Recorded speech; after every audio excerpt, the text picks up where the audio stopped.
Well, we're going to give this another try. This is another tutorial which will be leading up to learning the scale of G. But first we're going to get you acquainted with some of the notes on the fretboard here of the mandolin.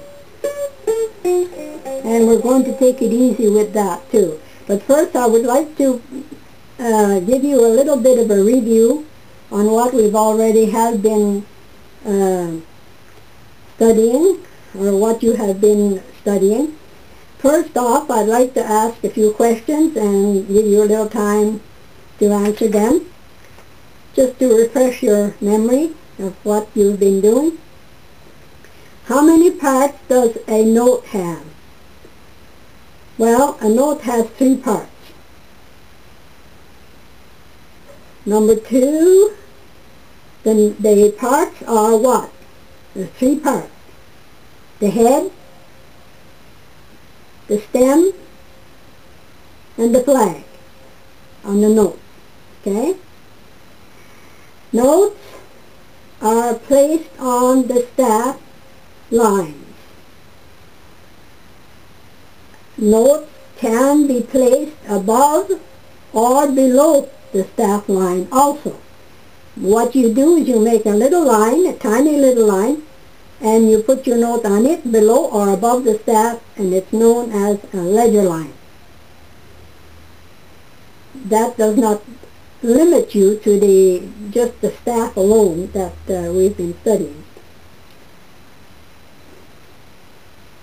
The notes bear the names of the lines and the space it is on the staff, like A, B, C, D, E, F, G, and of course in the space is F, A, C, E, and we know what the others are on the lines, A, B, C, D,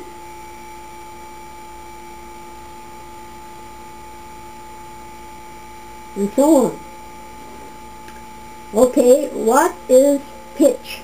What is known as pitch of a string? Pitch is the highness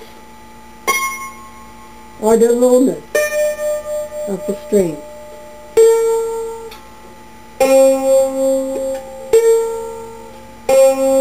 Okay? Now, what is a tone? What is the tone? Well, the tone is the sound of the string. That's called a tone.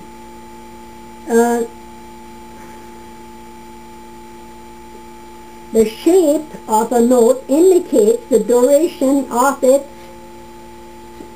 sound. Right, its sound.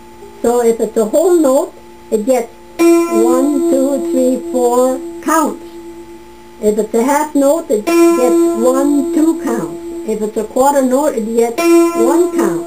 And if it's an 8th note, it gets a half a count. 1 and. Okay? So, now,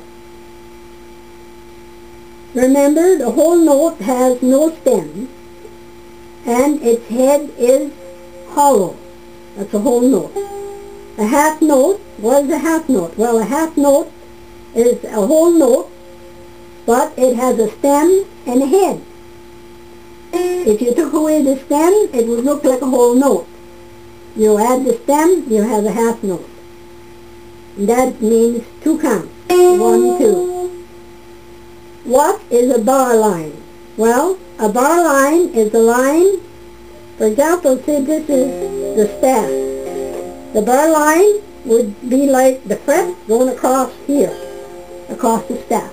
So the bar line is the line that goes across the staff here and across the staff here and gives you a measure, the length of space in which you can write your notes. Okay? I hope that is a bit interesting to you and that you enjoyed that, going back a little bit. Now, first off, we're going to start with the first string, the E string, and we're going to show you how the notes are going to meet the fretboard by using your fingers. The first note on the E string is open, open note. And it is placed on the staff in the top space. So in other words, in the last letter of the word face, F-A-C-E. And if it's a whole note, it's sounded and left to count to 4. 1, 2, 3, 4. The second note is played by putting your finger on the first fret on the fretboard, your first finger, and sounding it. And that note is F, and it is written and found on the top line of the staff. Okay? The third note is G, and it is found above the top line of the staff. Like, it would be a space if you had another line there, but it's not a space, there's no other line. So, and it is found on the third fret with the second finger. 1, 2, 3. Here. Okay?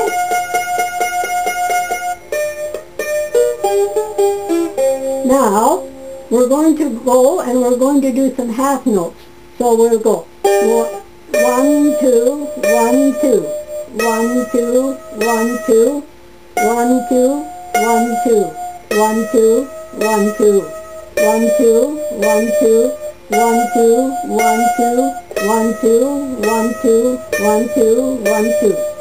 Okay, now we're going to go with the quarter notes.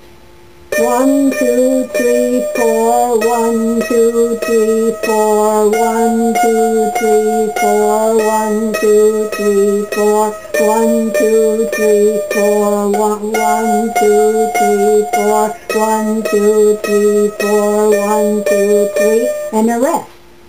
Now, do you remember what the rest sign looks like for a quarter note? Well, you can look it up. Well, I hope you enjoyed that short little tutorial for today. I don't want to make them too long because, well, we can get kind of piled up and, you know, there's a lot of tutorials on there that you can go back to and review and so on.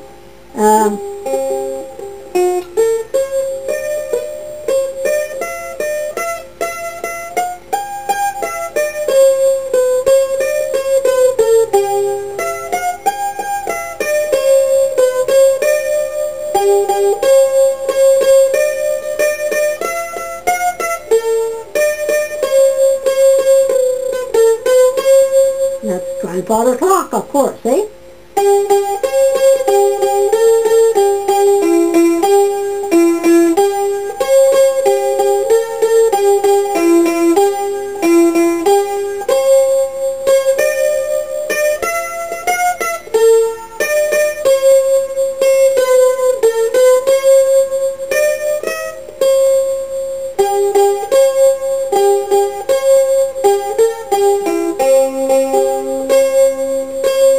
Now, what key are we in here? This key I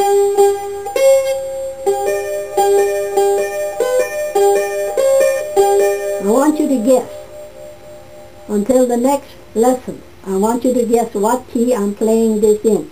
And if you want to follow along, do so, and you might find the key out by learning the notes and realizing and recognizing the sound of the notes and also realizing them.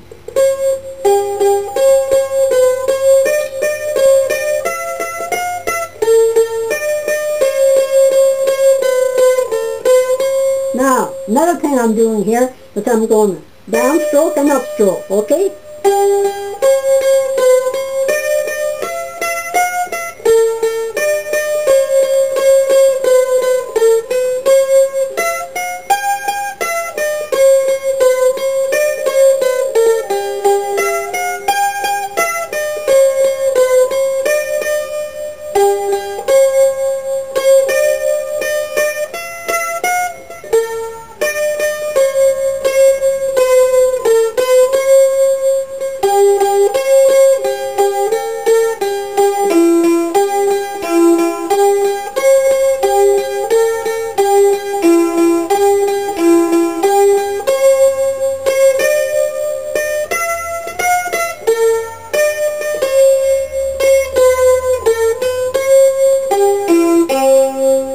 Okay, give that a try this week.